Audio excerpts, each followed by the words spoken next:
Bueno, la motivación del tema es, primero, que la cefalea puede ser el hilo de la madeja para llevarnos a un diagnóstico de una enfermedad sistémica. Este era el objetivo de esta conferencia, pero antes de entrar a la relación de la cefalea como manifestación de enfermedad sistémica, yo quiero comentarles algunos aspectos importantes de la cefalea, ¿no? La cefalea más frecuente es la cefalea tensional, pero la segunda, como ustedes conocen, es la migraña. Entonces, entre la cefalea tensional y la migraña se llevan la mayoría de las cefaleas, ¿no? Y ahí ven algunas estadísticas interesantes, ¿no? En los países occidentales, los varones pueden tener entre el 73 y 89% de episodios de cefalea durante su vida, las mujeres de 92 a 99, es decir, las mujeres tenemos más propensión a hacer cefalea, tanto la cefalea tensional como la migraña, ¿no? Y aquí vemos algunas estadísticas. En concreto, migraña puede ocurrir hasta en el 20% de las mujeres, y es uno de los trastornos más incapacitantes y que lleva más hacia incapacidad laboral, ¿no? Por días perdidos, ¿no? Aquí está, esto es la cefalea tensional, y acá este es un mapa global que nos da una idea, ¿no? Por ejemplo, los países que tienen mayor prevalencia de cefaleas son los países que están en color anaranjado y rosado, ¿no? Ustedes ven, por ejemplo, Europa, algunas zonas de África, Canadá, Australia, y los países que tienen menos prevalencia de cefalea están, pues, celestes o verdes, y el celeste más claro, ahí estamos nosotros, ¿no? Entre 12.000 y 13.000 casos de cefalea tensional por 100.000 habitantes, o sea, tenemos una, digamos, prevalencia intermedia, ¿no? Este es un gráfico bien interesante, porque ustedes van a ver que en color celeste, en los dos recuadros que están hacia mano izquierda, ustedes van a ver que en color celeste están las mujeres, o sea, el sexo femenino, ¿no? Y hacia arriba vemos la incidencia de migraña, y vemos aquí que efectivamente y hacia abajo cefalea tensional.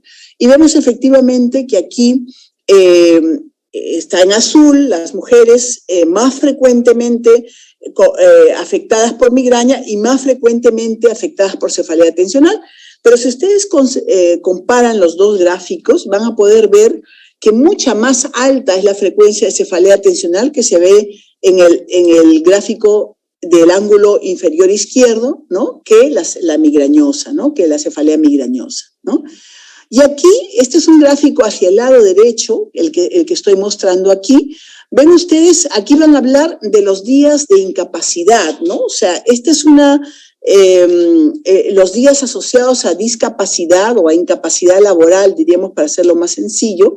Vemos nosotros que la migraña hacia arriba, en azul es la migraña, y hacia abajo es cefalea tensional. Quiere decir que la migraña es una entidad como muy limitante en las personas, que lleva incluso a suspender su vida laboral por el periodo del episodio, ¿no?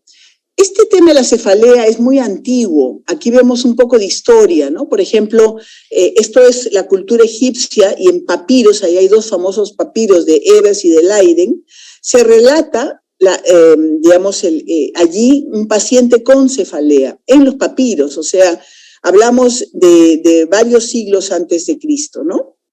Entonces, interesante porque, por ejemplo, todos conocen que la migraña está en una hemicrania, y vemos también que esto está descrito, que esto que se conoce ahora y de hace muchos siglos también, estaba escrito desde los egipcios, ¿no?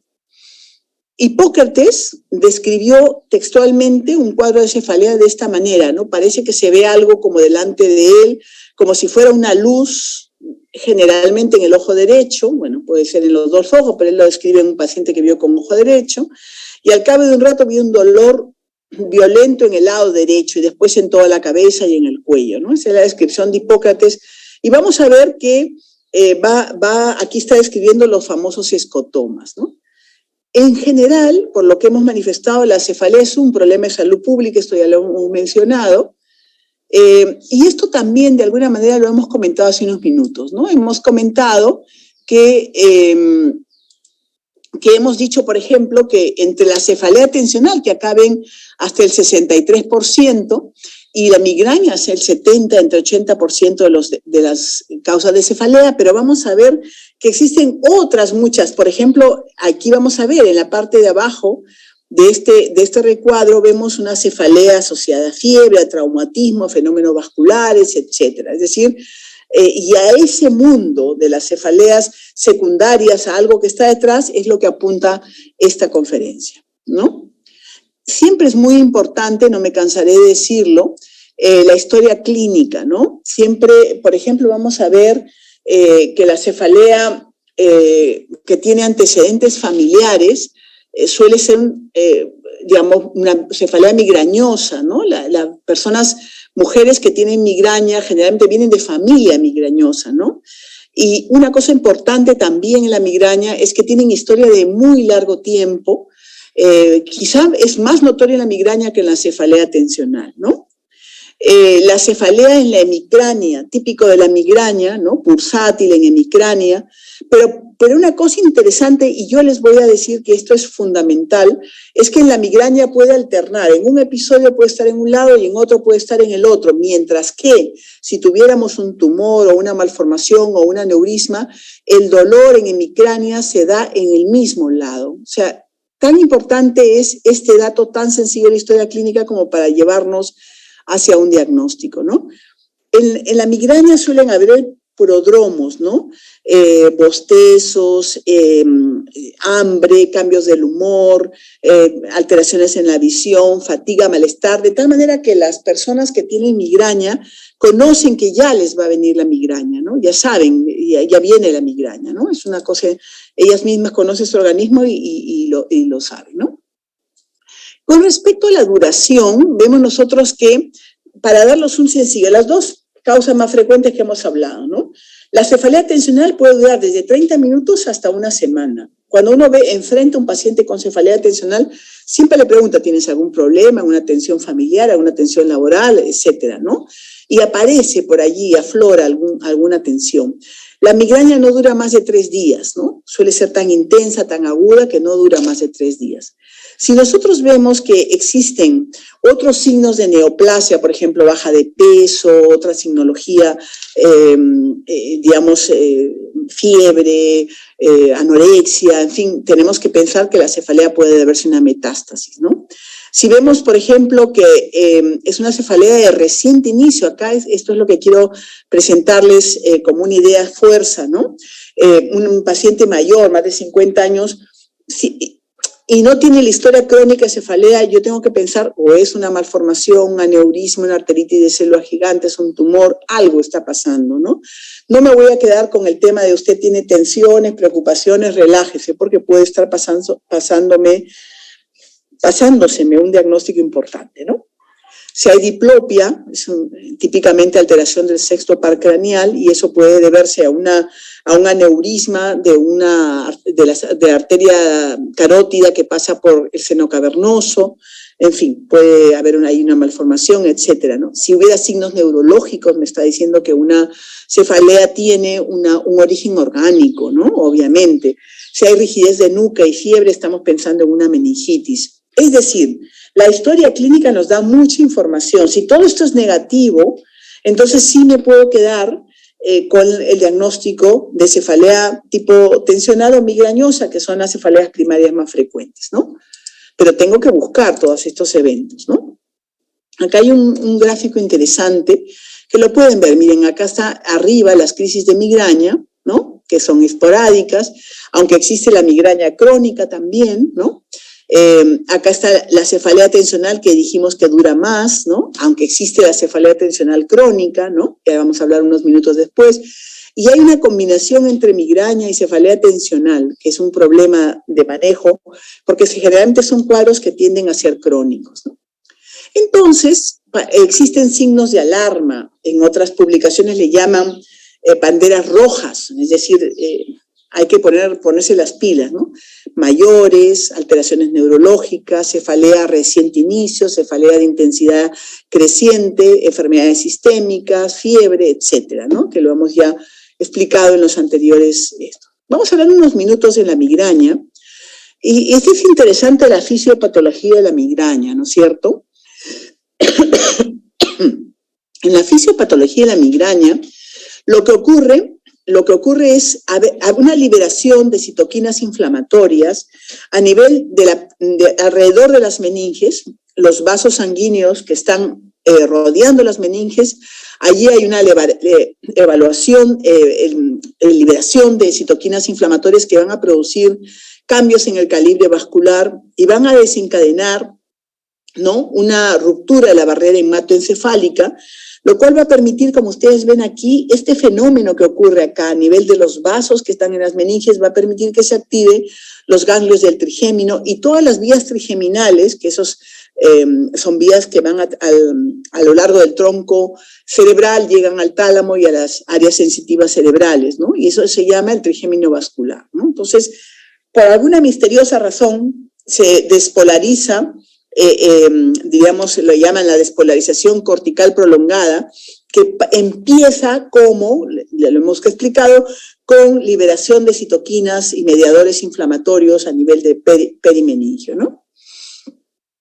Ese es el famoso sistema trigémino vascular que lo acabamos de mencionar, que se tiene que activar para llegar al tálamo, a la corteza, y la corteza sensitiva va a dar la sensación de dolor, ¿no? Y aquí a la derecha van a ver ustedes sustancias, estos son los neuropéptidos que producen vasodilatación e inflamación neurogénica, la neuroquinina A, la sustancia P y el péptido CGRP, ¿no? Todo esto va a dar una vasodilatación meningea y va a desencadenar el trigémino vascular, el sistema de vías trigeminales que van a finalmente producir el dolor, ¿no? Entonces, en la migraña, ¿qué ocurre? Es más prevalente en la mujer, un componente genético, ya lo hemos comentado, una cefalea pulsátil, pueden acompañarse de manchas que brillan, que son las fotopsias. Los escotomas son, digamos, en el campo visual, ya lo vamos a ver algunos ejemplos, hay como huecos, como vacíos que uno no ve, parálisis de pares craneales puede haber inclusive. Pero esto es lo más interesante de la migraña y en lo que podemos nosotros ayudar a los pacientes. ¿Cuál es? Es lo siguiente. Existen factores desencadenantes, ¿no? Entonces, ¿cuáles son los factores desencadenantes? El estrés. Entonces, ahí se sobrepone la migraña con la cefalea tensional. El estrés, la ansiedad, la depresión, etcétera. Los trastornos menstruales, ¿no? Existen alimentos que pueden producir migraña, alcohol, chocolate, no en todos, ¿no? Los quesos, ¿no? Comidas ricas en nitritos, el aspartano, que se usa como edulcorante, algunas luces ambientales, mucha luz, mucho ruido, ¿no? El exceso déficit de sueño, algunos fármacos, como por ejemplo los estrógenos, ¿no? Que se usan como anticonceptivos, ¿no?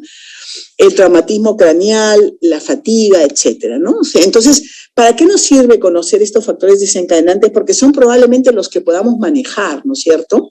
Aparte de manejar la crisis de migraña, podemos manejar estos factores, ¿no? Entonces, este es un gráfico que es como un resumen, ¿no? Acá arriba ven los síntomas prodrómicos, que ya lo hemos comentado, hasta el 50% de los pacientes con migraña tienen síntomas prodrómicos, que es lo que estamos comentando y ya lo hemos comentado hace un inicio.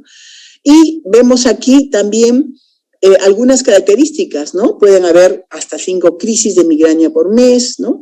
Es más o menos lo que puede ocurrir, ¿no? Puede durar 48, 72 horas, puede ser unilateral, cambiar de un lado a otro según la crisis, puede tener de 30 a 40%, pueden ser bilaterales, y ahí nos confunde, porque una migraña, algunas veces los pacientes con migraña dicen, me duele toda la cabeza, entonces uno dice, entonces no es migraña, pero sigue siendo migraña, ¿no? El dolor pulsátil, ¿no?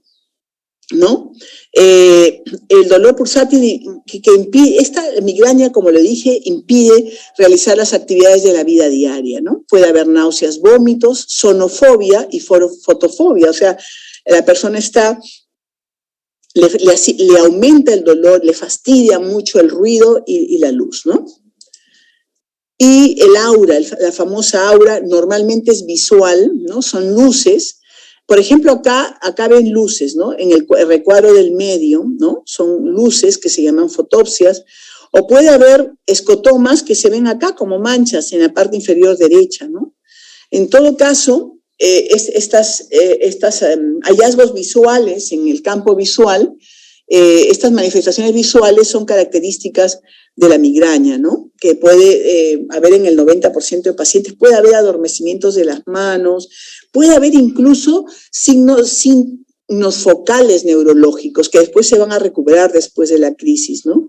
El aura puede durar unos minutos y en los siguientes 60 minutos aparece la cefalea tipo migraña, ¿no? Unas palabras de la cefalea tensional. La cefalea tensional tiene característicamente puntos gatillo en el cuello, en el cuero cabelludo, en algunas zonas de la cara, ¿no? Que lo llamamos puntos gatillo miofaciales. Entonces, esos puntos son dolorosos, probablemente la contractura muscular esté desencadenando esa presión a la fascia, ¿no? Y produce desencadenar un estímulo que acaban ustedes a ver, que va a subir por las vías nerviosas hacia la corteza sensitiva y esto va a manifestarse como un dolor, una cefalea, pero característicamente es holocranial y puede asociarse con mucha frecuencia al dolor en la región posterior del cuello, ¿no? También tiene sus factores predisponentes. La propia migraña es un factor predisponente de cefalea tensional, por eso a veces se embrincan ambas, ¿no? Hay alteraciones del sueño, factores psicológicos, el bruxismo, que es la presión de la articulación temporomaxilar, en fin, esas son algunas de las... Como habíamos visto, la cefalea tensional dura hasta 7 días, ¿no? Es un dolor opresivo, en casco le llaman, ¿no? Y tiene factores desencadenantes que ya lo hemos comentado. Y hay contractura paracervical, puntos dolorosos, ¿no? Eso es importante, pero lo que es importante es que el examen neurológico es normal, ¿no? Y obviamente, a diferencia de la migraña, no tiene aura, ¿no? Y aquí están los puntos que hemos contado, los puntos en los músculos frontales, en los temporales, en los maceteros, en el esterocleomastoideo, etcétera, en los trapecios, ¿no? Entonces, una vez, a ver, las cefaleas primarias típicas son la tensional y la migraña. Entonces, si encaja con el cuadro clínico y no tiene signos de alarma, pensamos que es una cefalea primaria y colorín colorado, el cuento se ha acabado. Pero si hay síntomas atípicos o signos de alarma, entonces yo pienso que hay algo detrás y es allí donde aparecen las cefaleas secundarias. Y entonces las cefaleas asociadas a tumores, a trastornos vasculares, a infecciones, etcétera, etcétera, ¿no? Entonces las cefaleas secundarias, y esa es un poquito la intención de esta conferencia, tienen algunos tips para poder ubicar cuál es la causa. Uno, que puede haber una cefalea secundaria post-TEC, ¿no? Postraumatismo encefalocraniano, ¿no? Puede haber un síndrome de latigazo. ¿Se acuerdan ustedes cuando hay un choque y hay un movimiento brusco de la cabeza hacia adelante y hacia atrás y hay un dolor occipital, ¿no? Eso puede dar una cefalea tensional, ¿no? Los ACVs pueden dar cefalea, los hemorrágicos mayor todavía, la hemorragia subaracnoidea da la cefalea en trueno, que es muy intensa, y es de inicio brusco, ¿no? Los tumores, la cefalea que se agrava al ejercicio, la hipertensión arterial, ojo, eso sí es un paradigma, solo cuando tiene presión arterial muy alta, ya lo vamos a ver en un momento, podemos asociar. Entonces, las personas cuando dicen, no, le ha subido la presión y por eso le duele la cabeza, si es una presión muy alta, sí, pero si no, no. El dolor ocular puede ser debido pues, a un glaucoma, a una iritis, en fin, a una queratoconjuntivitis, lo que fuera, ¿no? Dolores de causa otorrina, por ejemplo, la sinusitis frontal, la sinusitis en el seno maxilar, la mastoiditis, etc. La famosa arteritis temporal, que se ve un dolor en esta zona donde recorre la arteria temporal, se ve en personas mayores, puede dar fiebre, una BSG aumentada, y en rojo he puesto un tema que es muy importante, que es medicamentos. Muchas veces no pensamos en medicamentos cuando estamos tratando a un paciente con cefalea, ¿no?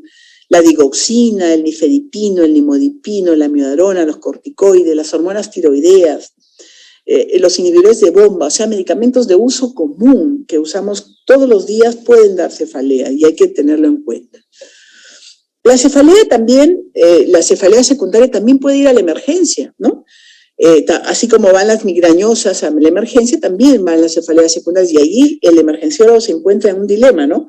Cuando es una crisis migrañosa y cuando es detrás o parece una crisis migrañosa, pero es algo más, ¿no? Como una hemorragia cerebral, una trombosis venosa cerebral, ¿no? Un famoso síndrome que es de vasoconstricción cerebral irreversible, que no es un accidente cerebrovascular, meningitis, encefalitis, etcétera, ¿no? Entonces, aquí la hemorragia subaracnoidea. Acá ustedes ven sangre en todo el espacio subaracnoideo, lo están marcando con una flechita, ¿no? Típicamente de una cefalea centrueno, que son como si estuvieran machucando la cabeza así, ¿no? Golpeando la cabeza como muy frecuentemente a la persona y de ahí descansa un rato y vuelve a atacar, ¿no? Es un inicio súbito, generalmente se asocia a un aneurisma roto y hay una característica que es que se asocia al ejercicio, al esfuerzo, a la maniobra valsalva, ¿no? Entonces, la cefalea que cuando una persona puja y le aumenta hay que tener cuidado porque eso es un fenómeno vascular o una hipertensión endocraniana, en fin, ¿no? Ok, otros síntomas pueden ser náuseas, vómitos y trastornos oculares, ¿no? Y bueno, ahí entramos a una cosa que ya es interesante, que ya para los que nos gusta la medicina interna, que es la cefalea ya como manifestación, ya no es primaria, ya no es emergencia, ya no es un trastorno neurológico asociado, es una manifestación de una enfermedad lejana del sistema nervioso, ¿no? Y entonces esta parte es manifestación, la cefalea como manifestación de enfermedad sistémica. Existe, por ejemplo, el intestino irritable, la enfermedad inflamatoria intestinal, la gastroparesia, ¿no? Estas enfermedades que son digestivas pueden producir cefalea. La hipertensión, ya lo dije, solo cuando es alta. Un cuadro de disfunción autonómica, ¿no?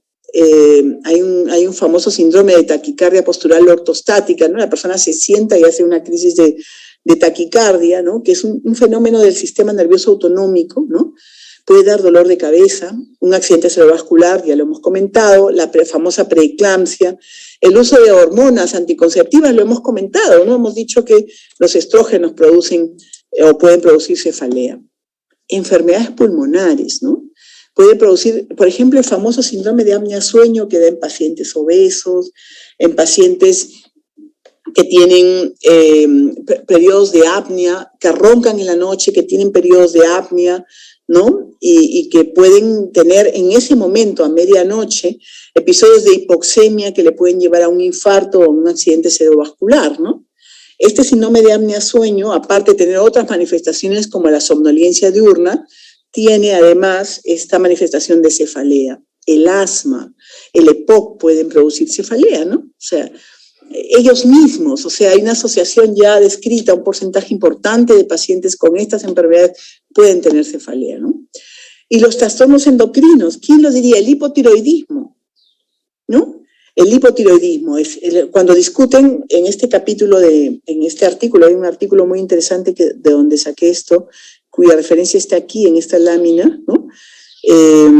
Ahí vamos a ver que el hipotiroidismo es una entidad que puede producir cefalea, ¿no? Entonces uno diría, de repente llega un paciente un poco gordito, con mucho sueño, un poco con la piel seca y con cefalea. Entonces, a veces uno pensaría, bueno, ¿qué tiene que ver la cefalea aquí? Pues es parte del cuadro de hipotiroidismo.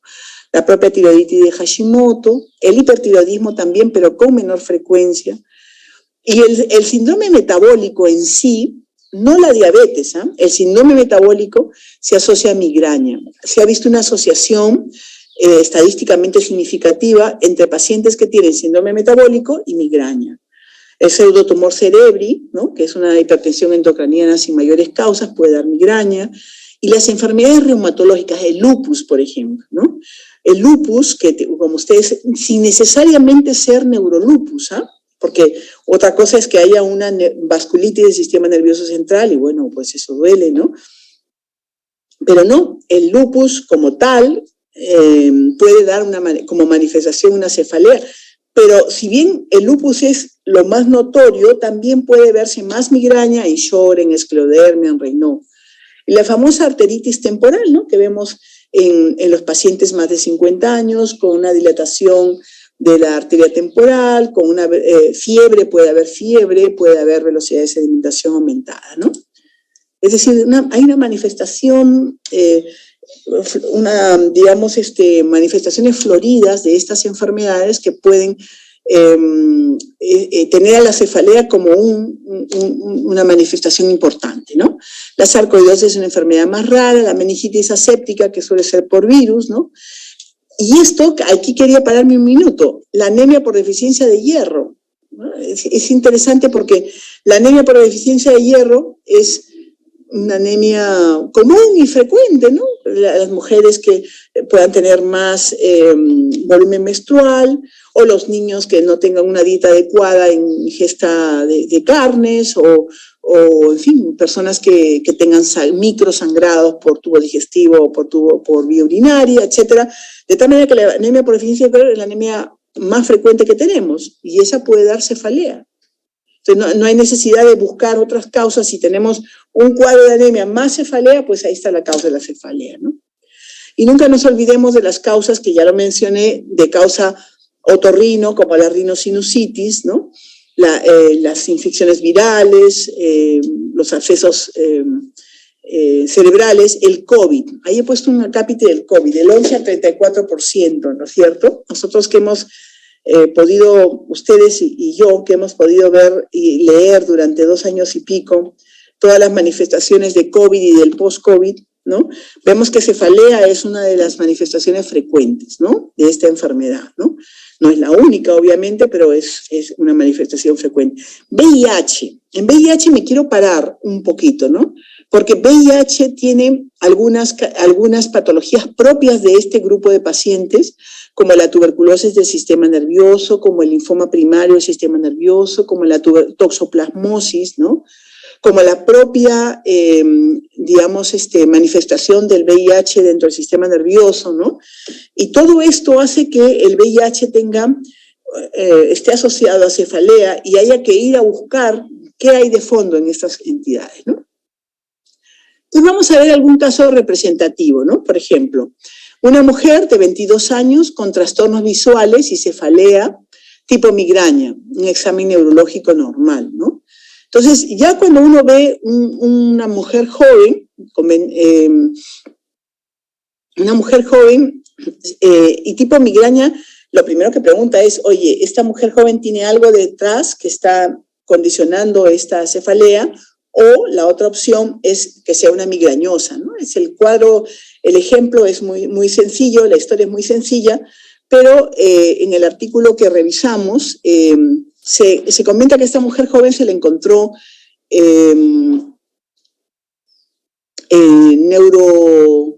neuroles, ¿no? Pero antes de neuroles, manifestaciones neuropsiquiátricas de LES, no necesariamente daño del sistema nervioso, ¿no? Y se ha visto que la cefalea está entre el 3 y 40% de los casos, lo comentábamos hace un rato. Otra cosa que me llamó la atención aquí, aprovecho para decirles, es que el 20% de las pacientes con lupus pueden tener disfunción cognitiva, ¿no?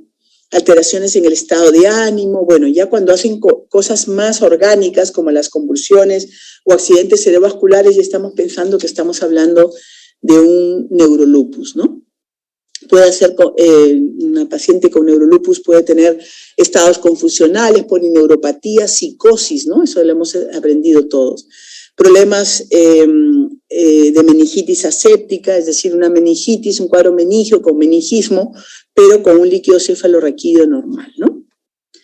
Entonces, se ha visto ojo, en el comentario de este caso representativo es que la migraña tipo tensional está asociada frecuentemente con lupus por probable hipertensión endocraniana, ¿no? Acá tenemos otro caso, que es una mujer de 38 años con migraña sin aura, ¿no? Con menorragia, o sea, pérdida mayor de líquido, de sangrado menstrual, ¿no? y el examen neurológico normal. Y ahí se ve lo que comentábamos, los exámenes muestran deficiencia de hierro. 80% de los pacientes presentan cefalea durante su vida, ya lo hemos visto, de los pacientes con anemia, ¿no? 36 cumple criterios de migraña, ¿no? Entonces, la asociación entre anemia ferropénica y cefalea, y en general y migraña, dentro de ese grupo de cefalea, es alta, ¿no? Y muchas veces uno trata la anemia y la migraña se controla, ¿no? Entonces aquí este es un artículo bien interesante, alemán, ¿no? Que dice, la cefalea por deficiencia de hierro está asociada a migraña, y ahí demuestran, ¿no? Que la cefalea, si ustedes ven aquí, en el cuadro que está hacia la izquierda, ¿no? En la primera columna ven pacientes con anemia por deficiencia de hierro con migraña, y pacientes en la segunda columna, que estoy mostrándola aquí, pacientes con deficiencia de hierro sin migraña. Y entonces van a ver aquí dos columnas importantes, y van a ver que la diferencia es estadísticamente significativa entre ambos, ¿no? Y se ha visto también que los pacientes que tienen más anemia ferropénica tienen, y además más migraña, tienen además mayor frecuencia de ansiedad, ¿no? Ansiedad, depresión, porque buscaron los dos scores, ¿no? Estudiaron los dos casos, ¿no? Y aquí otro casito que se los presento, una mujer de 64 años que tenía antecedentes de hipertensión, diabetes, hipercolesterolemia, cardiopatía isquémica, con un infarto previo, en tratamiento con insulina, usaba insulina, aspirina, enalapril, furosemida y simvastatina, ¿no? No refería migraña, aquejaba, pero no refería antecedentes de migraña, pero venía por cefalea, ¿no? Y con el esfuerzo físico aumentaba y estaba interrumpiendo su sueño nocturno, ¿no? La duración era de 1 hora, no refería a dolor torácico, disnea, sudoración, ¿no? La exploración, las determinaciones laboratoriales y las imágenes fueron normales. Y una cosa interesantísima de esta paciente es que ella notaba que cuando tomaba nitritados para su enfermedad coronaria, porque ella había tenido un infarto previo, ¿no? Notaba que desaparecía la migraña. Entonces, era como si tomaba ella un vasodilatador coronario, y ese vasodilatador coronario también hacía un efecto de vasodilatador en el cerebro, y mejoraba, ¿no? Falleció a los 6 meses, ¿no? No se determinaron las causas de no hubo mayor estudio de invisionar, pero esto nos trae a consecuencia, y aquí se vio, por ejemplo, durante un episodio de cefalea, ella tenía simultáneamente a la cefalea signos de isquemia en el corazón, ¿no? Tenía signos de isquemia en el corazón en algunas derivaciones, aquí vemos algunas, ¿no? De B2 a B4, ¿no? Si ustedes pueden ver aquí, había un infradesnivel en B2, ¿no? En B3 y en B4, B2 y B3 se ven mejor, ¿no? Y cuando le daban una administración sublingual de nitritos, mejoraba, ¿no? Y entonces, este es un ejemplo de una entidad que fue descrita en 1997, hace más o menos 25 años, la cefalea cardíaca, que yo mientras preparaba esta conferencia, primera vez que la escuchaba, la verdad. Y entonces resulta que hay una cefalea relacionada a pacientes que tienen isquemia miocárdica, ¿no? O sea, cuadros anginosos.